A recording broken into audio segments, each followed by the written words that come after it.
ओम शांति।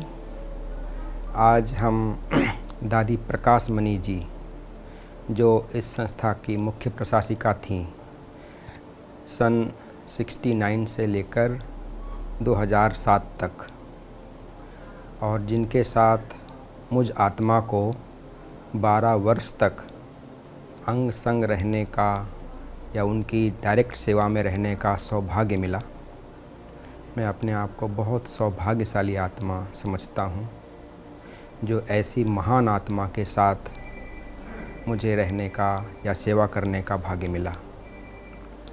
दादी प्रकाश मणि जी जैसा उनका नाम, ऐसे ही उनके कर्तव्य भी थे। हमने दादी जी को देखा। दादी जी रोज़ 4 बार मुरली पढ़ती थी, जबकि उनके रोम रोम में कहें पूरा ज्ञान समाया हुआ था, लेकिन इसके बावजूद भी दादी जी मुरली 4 बार पढ़ते थे। और हमने ये भी देखा और अनुभव किया कि दादी जी पूरे यज्ञ का कारोबार मुरली के आधार पर ही चलाती थी, और दादी जी जैसा ऐसा समझती थी कि वो स्वयं अलग है, दादी अलग है जो कारोबार चला रही है।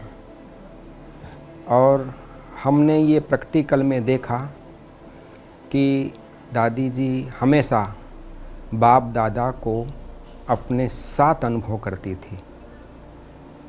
कोई भी बात आए, कितनी भी परिस्थिति आए, कितनी भी बात आ जाए, लेकिन दादी जी बाप दादा को साथ रखते हुए उस बात को बहुत सहज रीति से ही समाधान कर देती थी।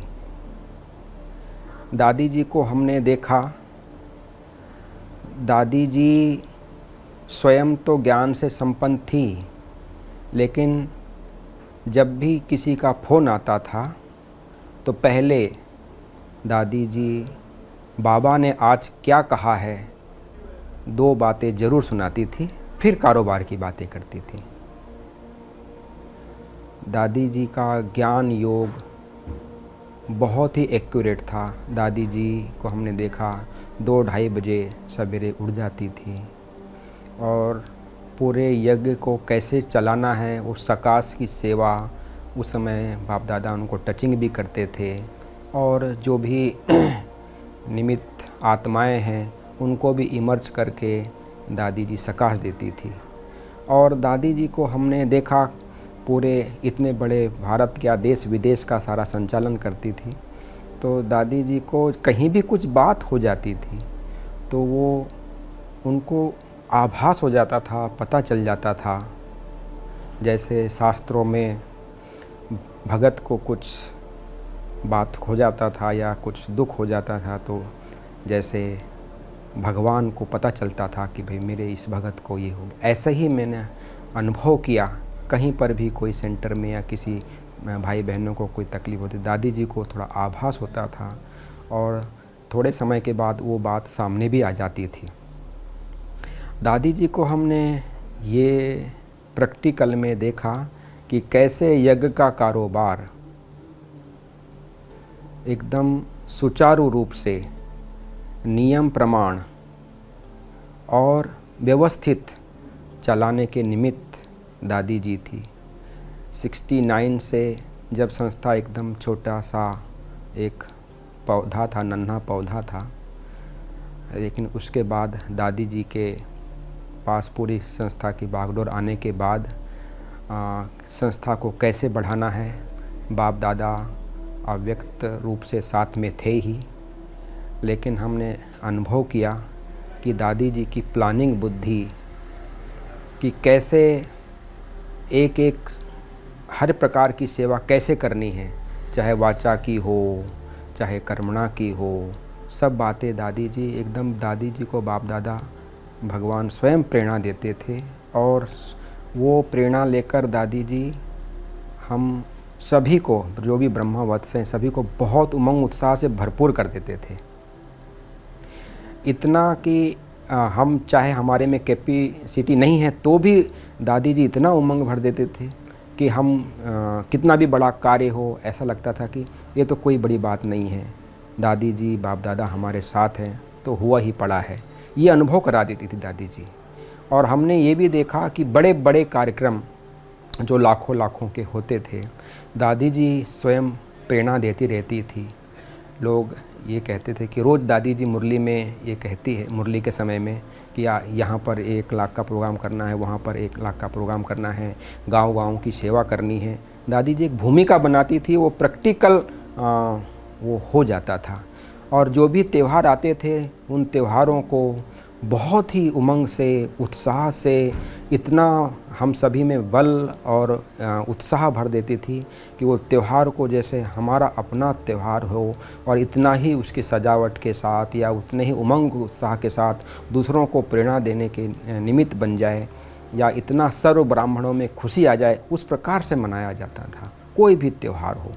तो बहुत ही दादी जी का इतना उमंग रहता था, इतना उत्साह रहता था कि हर ब्राह्मण उनके पास आते ही, अब मैं तो स्वयं प्रैक्टिकल में अनुभव किया कि जैसे हमें कुछ ऐसी बात हो जाती थी, हमारे मन में कुछ संकल्प ऐसे चलते थे, तो दादी जी को पता चल जाता था, और हम देखते थे कि दादी जी उस बात को हमारे ऊपर ध्यान देकर उस बात को क्लियर कर देती थी। अच्छा ये बात है, तो वो क्लियर बुद्धि, टचिंग, कैचिंग पावर बहुत पावरफुल थी दादी जी की। और हम अनुभव करते थे कि जब कोई मज़दूर भी बाहर सफाई कर रहा है, कुछ भी सेवा कर रहा है, झाड़ू पोछा भी लगा रहा है, यदि ठंडी का समय है, यदि उनके पास गर्म कपड़े नहीं हैं, तो दादी जी तुरंत बोलती थी कि इनको अभी का अभी तुरंत गर्म कपड़ा ला कर दो।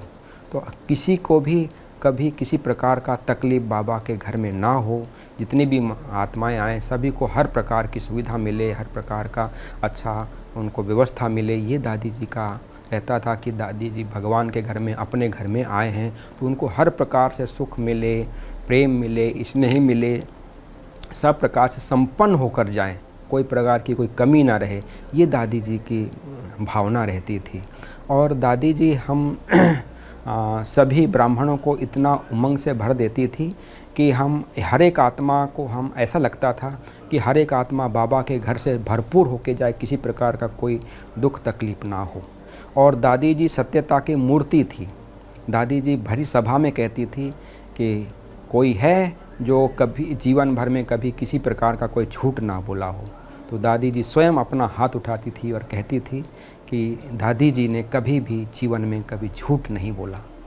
जब इतना बड़े संस्था का कारोबार चलाना, इतने ब्राह्मण वत्सों को चलाना, इतने बड़े यज्ञ को सुचारू रूप से चलाना, कितनी बातें आती हैं। और हमने ये अनुभव किया, दादी जी चाहे छोटा हो या बड़ा हो, बहुत ही रिस्पेक्ट देती, रिगार्ड देती थी, छोटे को भी रिगार्ड इतना देती थी, सम्मान देती थी। कई बार मैं आता था दादी जी के पास, तो इतनी बड़ी दादी जी है, रोज़ रोज़ आ रहे हैं तो रोज़ हम कैसे गुड मॉर्निंग और ये करें, ओम शांति करें, तो ये लगता था। लेकिन दादी जी आगे से बोलती थी, अरे गुड मॉर्निंग, अरे तो हमें बहुत ही लगता था। इसके बाद हमें अनुभव हुआ कि भी नहीं, हमें पहले ही करना है।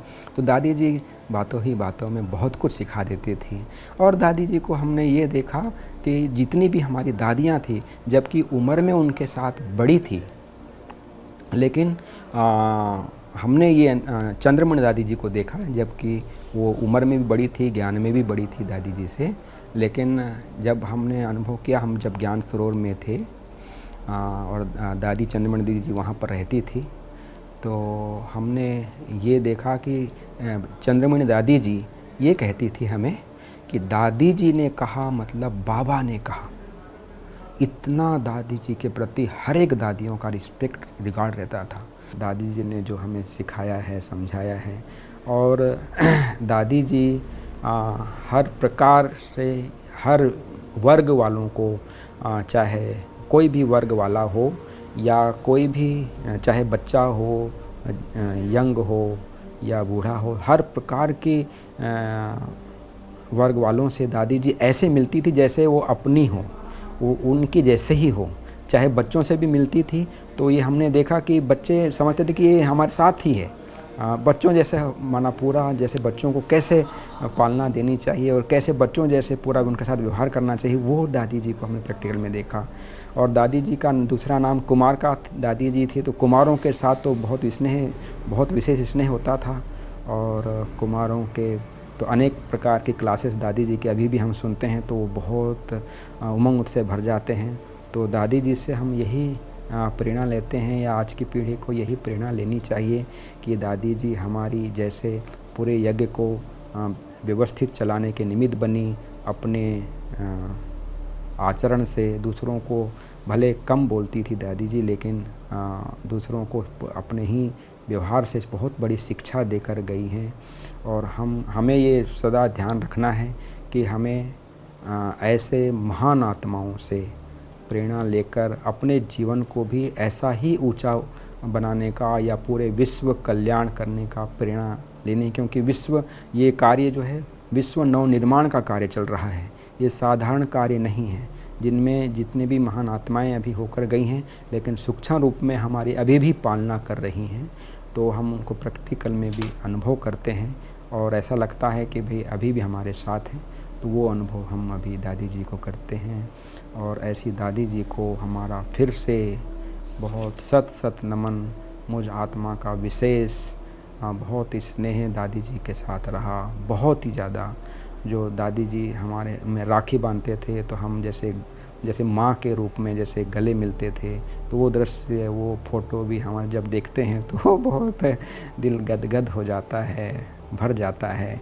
या जब बाप दादा की 15 मणि की रील चलती है और दादी जी बाबा के साथ खड़े होकर या गुलजार दादी जी के हाथ पकड़ के आती थी, वो दृश्य सामने आता है तो इतना मनमोहक दृश्य, और पूरा दृश्य सामने आ जाता है तो पूरा भाव विभोर हो जाते हैं और प्यार में, स्नेह में खो जाते हैं। ये दादी जी के साथ हमने अनुभव किया। ओम शांति। Thank you.